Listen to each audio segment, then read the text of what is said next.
Salut, grosse polémique autour de la liste des 26 joueurs sélectionnés par Marc Brice, qui est l'actuel entraîneur des Lions indomptables du Cameroun. Alors, si tu es fan de football et que tu croises ma chaîne pour la première fois, n'hésite pas à t'abonner, à liker, à commenter, c'est très important pour la suite.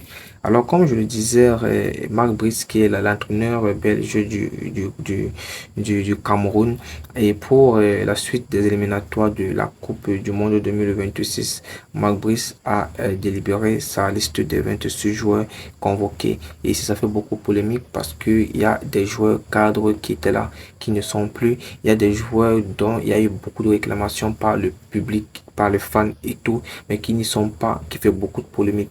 Et ici, je pense que avec cela, le Cameroun pourra peut-être vraiment se préparer pour la suite de sa course à la qualification et pourra rencontrer le 19 mars l'Eswatini contre le Cameroun et maintenant le Cameroun contre la Libye le 25 mars 2025 à Yaoundé. Donc voilà les deux matchs restants pour ce championnat. En fait, pour cette élimination, il est en train de faire polémique.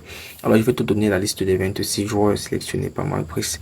Quand on parle des gardiens, on a Simon Gampandombo. Là, c'est un gardien déjà. On a Simon Omosola. On a André Onana qui est le gardien cadre de cette équipe. On a Davis et passé. Et ici, dans la liste des gardiens, il y a beaucoup de polémiques parce que beaucoup de personnes s'attendaient au retour de Fabrice Ondoa, qui est le gardien qui est le gardien en fait qui a remporté la Coupe d'Afrique des Nations 2017 avec le Cameroun et qui était très très impressionnant à cette coupe et qui est revenu aussi quelques fois après en sélection dans un match et qui a aussi montré encore très bonne impression et que cette saison aussi est en train de très très bien s'en sortir avec son club, même si au cours de la saison précédente il a eu quelques lacunes avec son ancien club Nîmes où il n'était pas très très actif. Et je pense que cela fait un peu beaucoup polémique parce que ce gardien est vraiment aimé du public camerounais et qui le réclame. Alors au niveau des défenseurs, on a Christophe Fou, on a Jackson Chachua, on a Joskim Dawa, on a Nubutolo, on a Michael Ngade, on a Guy Marcelin Kilama, on a Faye Collins, on a Flavien Boyomo. Alors ici aussi, il y a un peu la polémique parce qu'on ressent l'absence d'un cadre qui est Charles Castellito, qui est très très important dans cette équipe et qui a beaucoup soutenu l'équipe du Cameroun, mais par rapport à toutes ces sélections où il a participé par rapport aux matchs et aux compétitions. Il a porté le maillot du Cameroun et il a défendu. Donc son absence fait beaucoup polémique dans cette équipe. Alors au niveau des milieux de terrain, nous avons André Franz Zambouanguissa qui est le cadre du milieu de terrain et qui a été sélectionné malgré qu'il est blessé. C'est très important de le rappeler aussi. Et qui fait aussi une très belle saison avec Napoli. Donc c'est très impressionnant aussi cette saison pour lui. Ensuite, on a Carlos Baleba. Lui, c'est la pépite de la Première Ligue. Je le dis toujours. Il est en train de vraiment impressionner avec son équipe Brighton. Et est vraiment aussi en train de monter dans le top des mercato de cet été. Je pense que des clubs comme comme Liverpool est en train de mettre un peu l'œil sur lui. C'est très impressionnant parce que à son jeune âge, il parvient à avoir une intensité de jeu très très, très colossale qui est vraiment en train d'impressionner beaucoup d'autres clubs qui pourront vraiment être intéressés par son profil. Sur la suite, nous avons James Eto'o. Lui, personnellement, je ne le connais pas. Et nous avons Martin Ongla, lui aussi qui est un habitué. Nous avons Ivan Neyo, lui aussi qui est un habitué, même si quelquefois il a été beaucoup trop absent. Après, nous avons Wiliti Yunusa, lui personnellement je ne le connais pas. Donc, dans ce milieu de terrain, on va voir l'absence de beaucoup d'autres joueurs comme Darwin aussi comme je sais plus trop comment il s'appelle. Bon, il y a beaucoup de joueurs au milieu de terrain qui marquent, ça fait aussi polémique.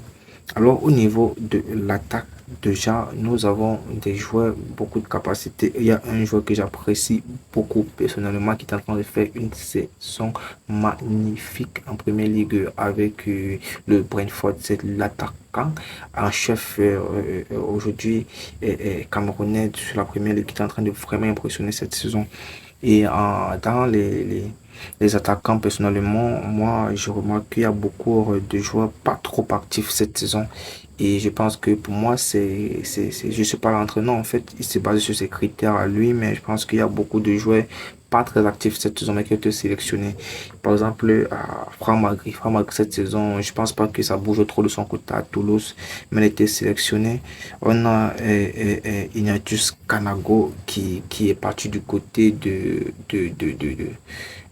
côté de la MLS aux États-Unis. Ça bouge pas trop pour lui, mais il a été sélectionné. On a Moumi Nkamale qui a été sélectionné. Je pense pas que ça bouge aussi trop pour lui. On a Dani Namasso. Personnellement, je ne suis pas trop sa carrière, même si c'est l'une des nouvelles recrues, en fait des nouveaux binationaux à avoir accepté porter l'écusson du Cameroun et défendre ces couleurs-là. Après, nous avons Nathan Ngomo Mipole. Personnellement, je ne le connais pas. Et après, nous avons Christian Bassogo. Lui, c'est un talent aussi qui a vraiment impressionné la Coupe d'Afrique 2017. Et après ça, il a eu quelques sélections où il est venu. Il a aussi fait son jeu, mais je pense que ici, il est en train de prendre un peu position en ce moment. Et vu la qualité du championnat dans lequel il joue, je pense que ça serait pas trop rassurant de le ramener parce que je pense qu'il y a des petits talentueux qui sont en train de vraiment impressionner en ce moment. Et maintenant, l'attaquant Vincent Boubacar, qui est le capitaine. Pour moi, c'est l'histoire en fait. Mais cette saison maintenant, par rapport à son âge, sa capacité de jeu et son instabilité en club, je pense qu'on ne pourra pas trop lui faire confiance parce que on a en ce moment une grosse compétition à préparer déjà qui est la Coupe du Monde, il faut se qualifier. Et après ça, on a la Coupe d'Afrique des Nations Maroc 2025 qui va commencer dans beaucoup de mois aujourd'hui avec une grosse préparation. Je pense que par rapport à son âge, ça peut pas être trop un joueur sur qui vraiment s'appuyer, même si en ce moment c'est le meilleur joueur de cette équipe et c'est le meilleur buteur en activité des Lions indomptables qui a beaucoup impressionné aussi. Et après, on a maintenant le top du top. Pour moi, c'est le top du top par rapport à la qualité de joueurs venant de leur club, en fait. Pas le top du top de l'équipe. D'accord? C'est la qualité parce que beaucoup de joueurs sont sélectionnés aujourd'hui dans l'équipe nationale par rapport à la qualité de jeu qu'ils proposent dans le club respectif. Et je pense que cette saison, Brian Mbeumo est en train de proposer quelque chose d'extraordinaire dans son club et Brentford cette saison. Même si peut-être il y a quelques lacunes, mais je pense que au niveau de la conception, du talent et tout, c'est quelque chose d'extraordinaire qu'il propose. Alors voici les 26 joueurs sélectionnés par l'entraîneur belge Marc Brice qui fait vraiment polémique parce qu'on ressent beaucoup de manque dans cette équipe. De manque pas par rapport au talent, mais de manque de ce qui était habitué et qu'aujourd'hui on ne le voit plus, que le public réclame. D'accord? Alors, si tu as une suggestion à dire, n'hésite pas de le dire en commentaire, c'est très important. D'accord?